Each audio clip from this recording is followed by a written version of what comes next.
Our target in this video, I will teach you how to get the next three terms. The question is, what is the next term? Okay, now, our target or objective is to find the next three terms of the given sequence or pattern.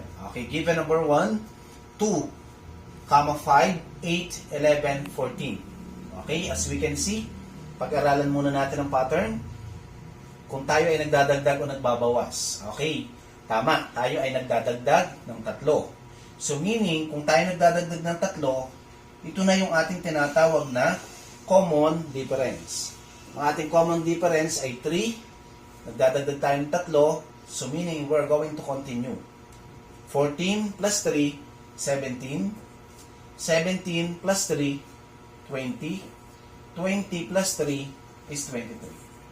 Okay, if we're going to check it, kung nagdadagdag talaga tayo ng 3 sa bawat term, makukuha lahat natin ang ating term na nagdadagdag talaga ng 3. And this pattern or sequence is what we call as arithmetic sequence. Kapag ang sequence o pattern ay nagdadagdag o nagbabawas, ito ay tinatawag na arithmetic sequence. Next, proceed tayo sa given number 2. We have 2, 4, 8, 16. Nagdadagdag ba tayo o nagbabawas? Hindi. Tingnan natin ang pattern. 2, naging 4, naging 8. As we can see, nagmumultiply tayo ng 2 sa bawat term. Okay, 2 times 2 is 4, 4 times 2 is 8, 8 times 2 is 16, 16 times 2 is 32, 32 times 2 is 64, 64 times 2 is 128. So meaning, yung ating pagmumultiply sa 2, yun na yung tinatawag nating common ratio.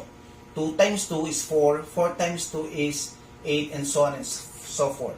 Now, as we can see, given number 2 pattern or sequence is what we call as geometric sequence.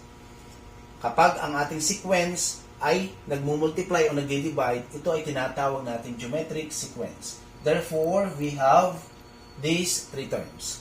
Given number 3, 8, naging 8, 16, 24, 40, blank, blank, blank. Tingnan natin kung siya nagbabawas, nagdadagdag, o nagmumultiply o nagdi-divide. Tingnan natin.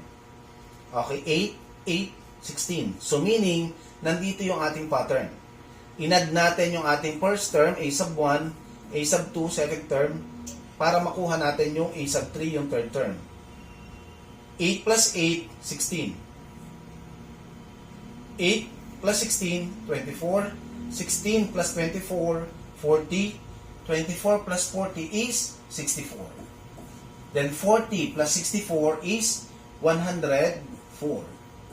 104 or 64 plus 104 is 168. Therefore, the next three terms are 64, 104, and 168. Now, what kind of sequence is this? This is what we call as Fibonacci sequence. Okay? Ano yung Fibonacci sequence? Ang a sub 3 o yung pangatlong term ay nakukuha kapag inad mo yung first and second term. Okay? Or yung first two consecutive term. 8 plus 8, 16.